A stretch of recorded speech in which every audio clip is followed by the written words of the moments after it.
Hi friends, இன்னைக்கு Mahabalipuram part 2 video தான் பார்க்க போகிறோம். வாங்க வீடியோக்குள்ளே போகலாம்.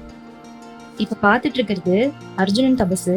அர்ஜுனன் சிவன் கிட்ட தவம் இருந்து வரம் வாங்கும் காட்சியை தான் சிற்பமாக இங்கே செதுக்கியிருக்காங்க. தேவர்கள், மனிதர்கள், மிருகங்களோட சிற்பங்களும் ரொம்ப அழகா தத்ரூபமாக வடிவமைச்சிருக்கிறாங்க. இது குடவர கோயில். பல்லவர்களோட சின்னமே சிங்கமும் நந்தியும் தான். அதை மையமா கொண்டுதான் ஒவ்வொரு தூண்கள்லயும் அழகா சிங்கத்தோட சிற்பங்களை செதுக்கியிருக்கிறாங்க. இது ஒரு பெரிய மலையோட பாறையை தான் கொண்டு செதுக்கியிருக்கிறாங்க. இது கிருஷ்ணர் மண்டபம். கோவர்த்தன மலையை தூக்கி கிருஷ்ணர் மக்களை காக்கும் காட்சியை தான் சிற்பமா செதுக்கியிருக்காங்க. பசுமாடு, கிருஷ்ணர் புல்லாங்குழல் ஊதும் காட்சி, இது எல்லாமே இங்க சிற்பங்களா இருக்கு.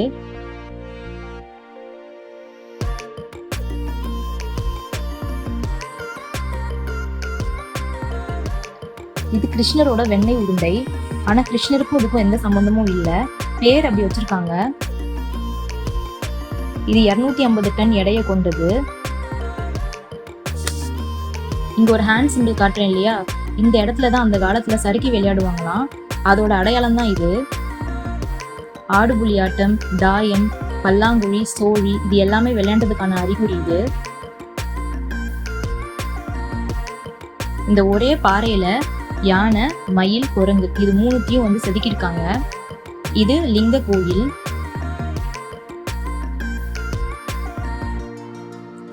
இது பேரு கொடிக்கால் மண்டபம். இது ஒரு குகை போல இருக்கு பார்க்க. இது பீமன் அடுப்புன்னு சொல்றாங்க.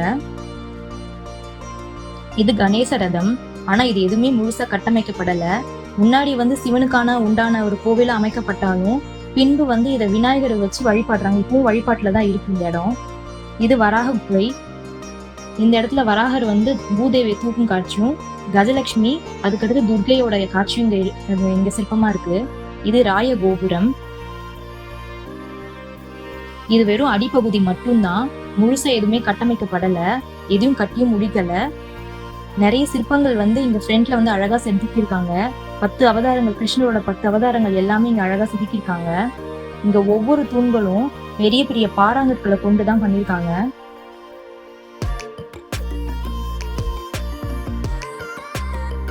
இங்க இருந்து பார்த்தா அந்த கலங்கரை விளக்கம் தெரியும், லைட் ஹவுஸ் தெரியும்.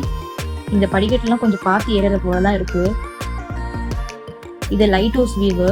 மொத்தமும் அழகா மகாபலிபுரம் அவ்வளவு அழகா தெரியும். இது மகிஷாசுர மர்தினி குகை.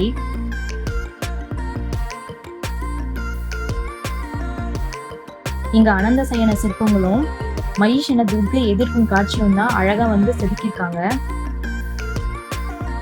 இது திரௌபதி குளியல் தொட்டி. இப்போ ஆனா இது பயன்பாட்டுல இல்ல இந்த தண்ணி. இந்த பெரிய மலையில இசை கச்சேரி போல சிற்பங்களை வடிவமைச்சிருக்காங்க, அழகா செதுக்கியிருக்காங்க. இது பஞ்சரதம்.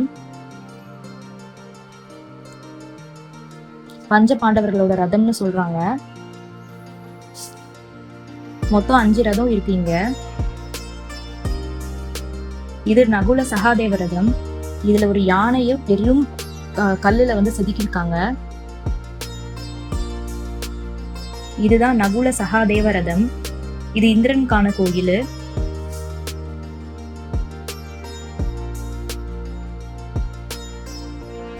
அவ்வளோ வேலைப்பாடுகளோட இந்த கோவில் அமைஞ்சிருக்கு.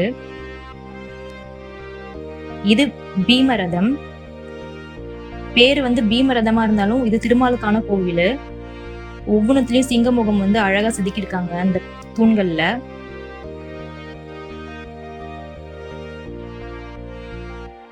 ஆனா எதுவுமே முழுசா கட்டமைக்கப்படல. கோயில்ல உள்ள சிலைகளும் எதுவும் இருக்காது. எல்லாமே இது இந்த வேலை போனா நம்மளுக்கு இங்க ஒரு குகை மாதிரி நம்மளுக்கு ஒரு அமைப்பு கொடுக்குது.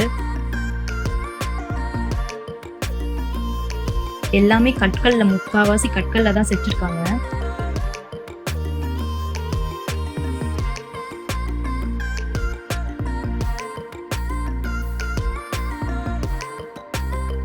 இதுதான் பீமரதம்.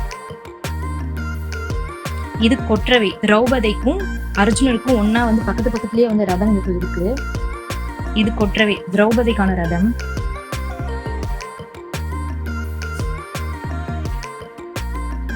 நந்தி, இதுவும் ஒரே கற்கள்ல செஞ்சது. அழகா வேலைப்பாடோட அழகா வந்து செதுக்கியிருக்காங்க. இது அர்ஜுன ரதம்.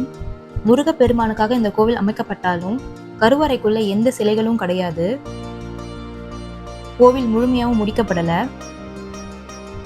இது தர்ம ரதம். சிவபெருமானுக்காக உருவாக்கப்பட்ட கோவில். இதுலயும் எந்த சிலைகளும் கிடையாது. ஓகே ஃப்ரெண்ட்ஸ், மீண்டும் உங்களை இன்னொரு வீடியோவில் சந்திக்கிறேன்.